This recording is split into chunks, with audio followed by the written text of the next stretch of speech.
nagtangka po siya na mag-file ng charge. Alam po ba niyo kung ano sinabi ng piskal? Nako? Sa may parting Laguna po ito eh. Nako po, patay kang bata ka. Alam mo ba, bata, kung sino yung gusto mong idemanda? Wala kang kalaban-laban dito. Nako po. So, under the standard, yung success rate mo sa prosecution, wala, zero ka dito eh. Nako po. So, umuwi yung tao, hindi lamang malungkot na malungkot, kundi frustrated siya. So, ito pong mga ganito yung lumilitaw. Maaring tama rin po kayo na mayroong nangyayari na mga bagay na kinatutuwa ng ilan. Pero mayroon din pong downside kasi. Ang sinasabi natin, wag na yung masyadong... Dito parang ang lalim nung intro. Alam mo pagka ganyan, kunwari yan yung teacher mo. Nag-intro ng ganyan, ako po patay kang bata ka. Kailangan mo talagang pakinggan eh. Kailangan mo pakinggan or else, pag biglang itinawid sa'yo yung tanong at hindi mo nasagot, delicates ka. Ganun eh. Eto, nag-i-intro na siya tungkol dun sa isang kaso dun sa, sa isang lugar, di ba? Highly technical na pag-uusap. Yun lang ma-feel sana ng tao na... Kasi po, kung hindi naman siya pumupunta sa Bureau of Corrections, paano niya malalaman gaano karami po yung nakukorek natin o ganito. Anyway, kaya ko po tinatanong ito, importante lang na ma-relate po yung Department of Justice sa ordinary na buhay po ng ating mga mamamayan. Yun lang naman po yung kasi po, kagaya po nung sinabi ni ASEC Jermar kanina, ang DOJ ay talaga namang siya yung ating principal law agency sang-ayon sa ating Administrative Code of 1987. Di ba ma'am, sinabi mo kanina? Sa napaka-importante po ng role na ginagampanan po ng DOJ. Earlier po in our work in the Senate, more particularly the Blue Ribbon Committee, this representation as the erstwhile chairman of the Blue Ribbon Committee tried his best to get to the bottom of the investigation. We're talking about the flood control anomalous projects. Ang sabi pa nga namin noon, sisisirin po namin yung baha na yan para makita natin ang mastermind. Napakahirap po ng objective na sinet ng inyong lingkod kasi ayoko naman ng ma-pinpoint lang natin. Sabi ko nga puro sap-sap lang o maliliit na isda. Dapat yung ma-target natin yung pinakamalaking isda kasi siya yung nanggulo ng sistema kung bakit nangyari sa atin ito. And so I maximize the potential. Naisip po yung Witness Protection Program. Nako, ayan na, patay ka. Ayan na. Dahil sa hirap po ng pagpipinpoint ng utak talaga niyan, mangangailangan ka. So I floated the idea doon sa 15 contractors initially invited in the hearing. Ang sabi ko sa kanila, well, ano po ito, napakahirap po ng inyong kinasasadlakan ngayon sa investigasyon ito. Unang-una, yung offense po na ating pinag-uusapan is a major offense. Plunder nga po ang mangyayari rito. At least marami pang iba. So, kung gusto po ninyo na tulungan ang Estado, meron po tayong remedyo rito because this is legislative investigation. And under the Witness Protection Program, Section 4, sinasabi niya, kung gusto po ninyong tulungan ang Estado, mahirap po ang gagawin nyo, ngunit may nakalaan pong protection and benefit provided by law. So, nung pinload ko po yung idea na yon, dalawa po yung lumabas, yung mag-asawang Diskaya. And initially, he enumerated 17 members of Congress, House of Representatives. Ang nangyari po, kasi hiningi naman nila yung Witness Protection Program, so nung panahon ko po, I recommended that they be processed under the Witness Protection Program. So sumulat po ako sa Senate President, yun naman po yung dapat Sa kamalasan naman po, yung araw din na yon, nagkaroon ng coup. Ku. Alam mo yung ku? Hindi niya alam kung ano ibig sabihin ng ku. Ay, sus. Kupal. Oo. Nagkaroon ng kupal. Napalitan tuloy si Chis Escudero. Nakikita ninyo yung timing kasi nagsalita si Diskaya na si Zaldico at saka si Romualdez ang pinatutunguhan ng pera. Agad-agad pinalitan na si Chis Escudero. O may kupal, di ba? Yun ang totoo. Yun ang totoo, may kupal. May kupal ho dito sa pangyayari na ito kasi pinalitan ho kagad si Chis Escudero noon, di ba? Tapos pati ngayon nadali. Actually, ang talagang target doon si Marcoleta, pero ano na lang nadali siyempre para matanggal sa Blue Ribbon Chair to si Marcoleta, kailangan tanggalin yung nagbigay sa kanya, yung nag-appoint, which is alam naman natin, si Chis Escudero sa Senate President. Ayan, natanggal tuloy. Pero anong direksyon na nila nun? Ano yung pinaka-direksyon na? Naturo na yung mastermind. Ngayon, humihingi na ng Witness Protection Program si Marcoleta sa DOJ. Para maibigay at masabi na sino ba talaga lahat? May kaalaman ka ba? Sino ba talaga ang mastermind? Ano yung kaalaman mo pa? Siyempre, para ikaw magsasalita ka. Napakahirap magsalita ng ganyan. Mantakin mo, babanggain mo yun. Napakabigat. Literally, physically, and siyempre, sa lahat ng bagay, sa lahat ng aspekto, makapangyarihan yung nakaupo na yan di ba? So, kailangan mo talaga ng proteksyon. Biglang, ito ang sumunod na pangyayari. So napalitan po ang Senate President, yung naging Senate President, ayaw niya na po. Ayaw niyang ituloy. At dahil nga po, merong sinabi yung former Secretary of Justice, we cannot process them until and unless they return yung kanilang mga ninakaw, blah, blah, blah. So the new Senate President, pinangatawanan niya yun. Oo nga naman, sabi niya, the Secretary of Justice, sabi niya, that's a good policy. Kailangan mag-restitute muna sila before they can covered by the WPP. Paano po? How can we begin to even pretend that we know what to do and to help the state prosecute?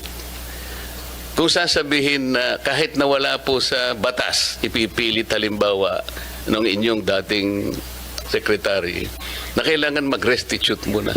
I told him it is not a requirement under the law. But he insisted in saying, well, yeah, it's not in the law, but we can always agree on something like a good policy for the state. Do you agree with him? Yan na. Yan ang mga question na delicates ka dyan, Brad. Ha? Do you agree with it? Yun, patay tayo dyan, malupit yan. Do you agree with it? Agree ka ba doon na kailangan ng restitution? Kasi, di ba, yun ang sinasabi niya nung amo nila, kailangan na restitution. So, ipit ka dyan. Pag sumagot ka ng yes, kailangan, yari ka kay Marcoleta. Pag sinabi mo namang no, hindi na kailangan, yari ka sa bossing mo dati. Baka tawagan ka na makatanggap ka ng tawag mula sa Malacanang. Ba't mo nilalaglag tong bata namin? Yari ka dyan. So, patay ka. Mamimili ka ngayon, bayan o personal? I agree with the position of Secretary Boying Rimulyan, now the Ombudsman. Basically, it being one of the conditions. When we look at this, Your Honor, we're looking on the ultimate objective, paano yung Estado mananalo at mapapanagot itong mga to. Wala pa pong tapos sa pagpoproseso ng mga nakasalang na nag-a-apply po ng Witness Protection Program. Kasi kaakibat po sa pag-aaral na to, kasama rin po yung under the Witness Protection Program, kasama rin po sa pag-aaral ng atin pong prosecution team na yung paano kung pwede ba under Rule 119 naman pagpasok po. Marami pong iba't ibang binabalangkas at pinag-aaralan, Your Honor. At itong mga bagay na to, pwede pa pong makapagdagdag. Ipapasa ko ho kay Chief Dong at ito po ay aming masusing pinag-aralan at ilalahad niyo po yung iba pa pong mga prosesong tinitimbang. Wala pa pong Sabay pasa eh. Ang haba. Alam mo, tandaan nyo ito mga kababaihan, pag tinanong nyo yung mga jowa ninyo at ang haba na sagot, ibig sabihin, nagpapalusot na lang. Ang haba na sagot niya, tapos bigla niya ipapasa sa kasamahan niya. Patay tayo dyan. wala pa pong sarado, Senator. Lahat po ay tinitimbang pa. If with the permission of the Senator, Hindi, ang ibig kong sabihin, Opo. kung ipipilit na merong restitution kahit wala sa batas, so how can you process the application, for example, of the applicant? Kasi, kapag tinignan mo yung, I think the applicable section is section 10. Basahin mo yun, wala namang restitution. So, kung ipipilit natin that somebody should first restitute, doon pa lamang sa title ng batas, Secretary, it is all for the benefit, interest, and protection of the witness. To burden him or her with additional requirement which is not in the law. Hindi ko ba intindihan? How can you agree with that? Your Honor, ang tinitingnan po dito ay yung pangkalahatan. No, I'm talking about Opo. the WPP. Si Kuya magpapalusot pa eh. Ang tinitingnan natin dito yung pangkalahatang benepisyo. Parang pangkalahatang yari siya kay Marcoleta. Anong pangkalahatan? Tinatanong kita, ito tanong. Sagutin mo to. Anong pangkalahatan? Papalusot pa kasi si Kuya eh. Yari ka dyan talaga kay Marcoleta. Huwag ka na magpalusot. Opo. What pang kalahatan ang sinasabi ninyo? Ang kailangan po kasi sa dulo nito, manalo po yung Estado laban Kaya manalo nga, po but before you do that, Opo. you have to proceed with the process. Yes, opo. So, paano siya mapaprocess? Kung ipipilit po na mag-restitute muna, for example, ano i-restitute niya? How much? Sino magkukompute? How can it be done? Sino ang magsasabi na ganito ang dapat niyang i-restitute? Meron na bang Meron na bang pronouncement? We are in the process of asking their help to identify yung mastermind. Opo. It cannot be done easily. Kaya nga natin ginamit ang batas na to help the state. Ngayon, kung kayo po pala ay mag-prescribe ng isa pang requirement which is not in the law, I cannot believe this. Ito yung dilemma namin eh. Kaya nung pinipilit niya, and ako po nagtataka kung bakit kayo rin nag-agree kayo. So ano po talaga kayo po yung ang DOJ is the principal law agency. If the principal law agency of this government will not even understand the basic requirements of the law para lamang magkaroon ng nag-a-apply pa lang yung tao po eh. Imagine, hindi man natin masasabi kung ultimately magko-qualify siya. Or even if he qualifies as a state witness, kung hindi niya naman nagagampanan ang tungkulin niya under the program, pwede mo rin siyang alisin eh. So, the point, Mr. Chair, is they cannot even begin to be processed under the law kasi naglalagay po kayo ng requirement which has not been included by law. Sino yung mag-explain ulit? Sabi?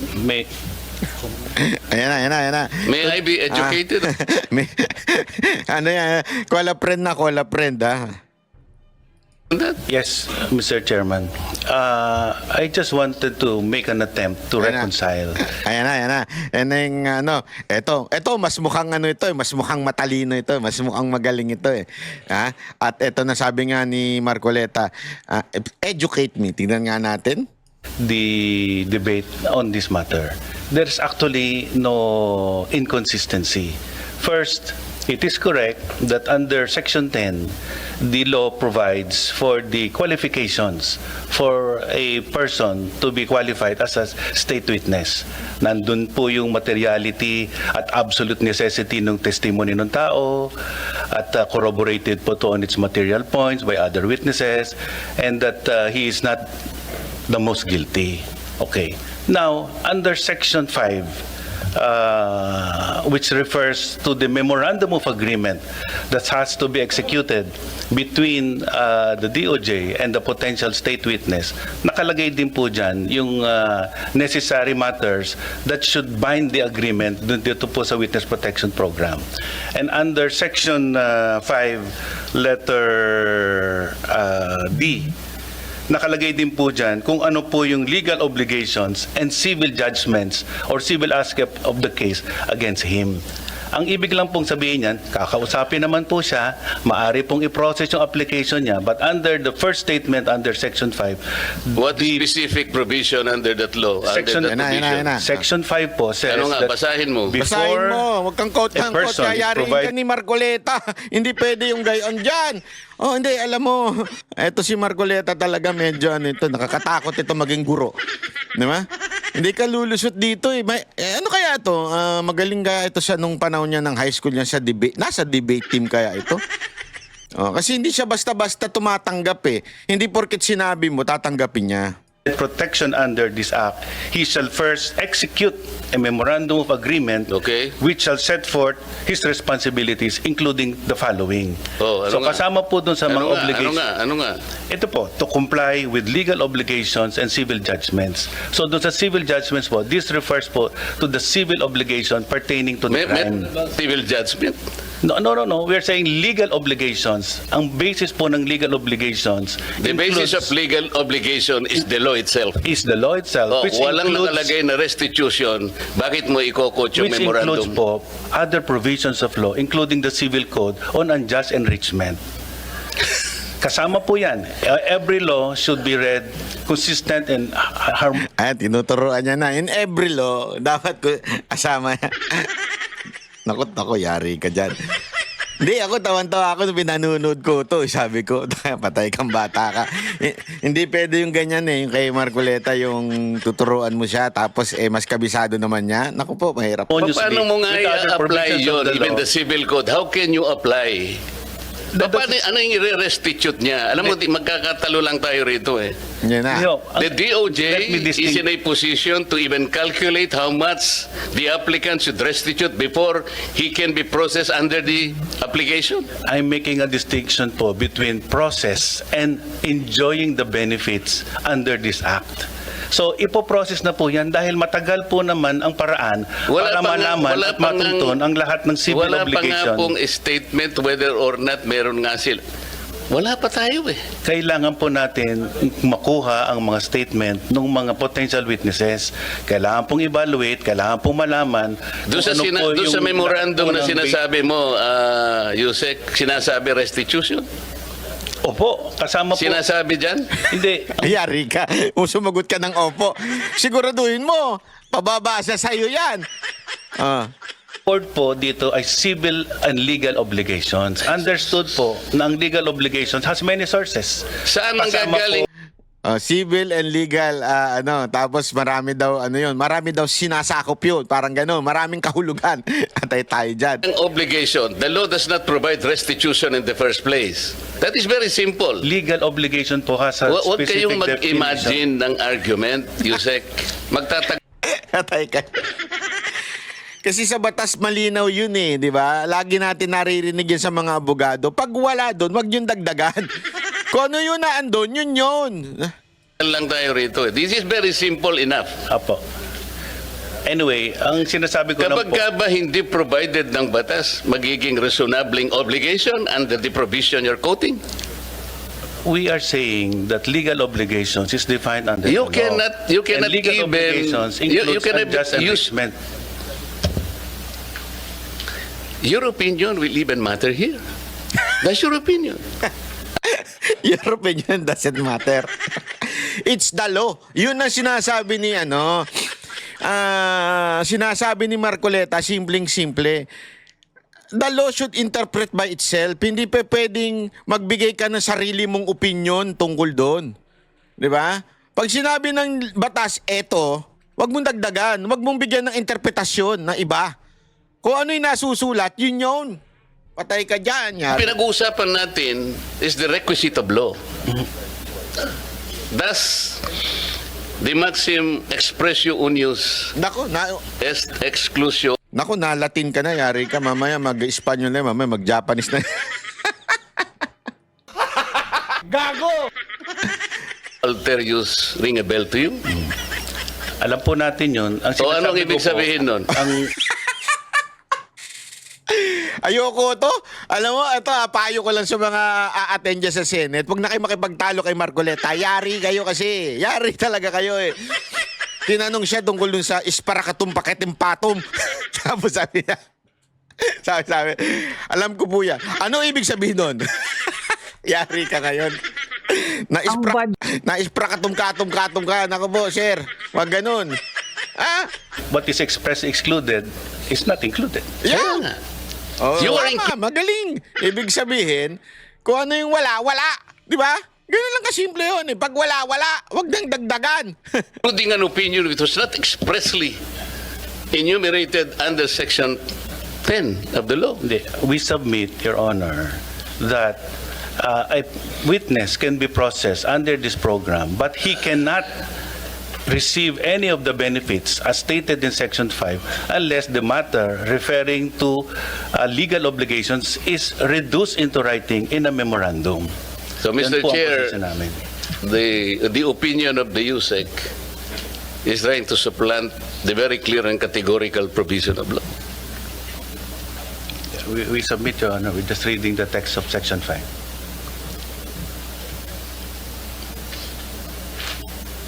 Your Honor, may I also add, we are trying to get to the bottom of the You investigation. are adding an opinion and you are supplanting the basic provision of law.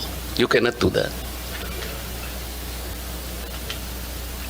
And sabi pa nga natin, the spring cannot rise higher than its source. Naku, patay ka na naman. Tama? Opo. Paano? Pati opinion mo, gagamitin natin. Sana wag ganun para hindi na tayo magtagal. Paano nyo mapoprocess ngayon ito, SEC, Bida? Kung ipipilit nyo halimbawa, tingnan nyo hanggang ngayon, what is the status of the application, for example, of the Discayas? I am not defending them.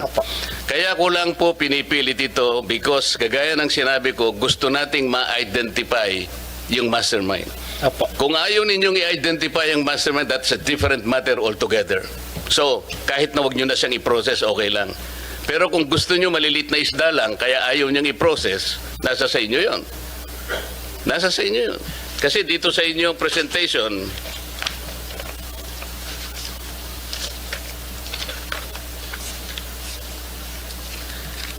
yung Office ng Secretary, yung law enforcement program ninyo, yung percentage of successful prosecution, meaning conviction vis-a-vis acquittal, is 90.14%.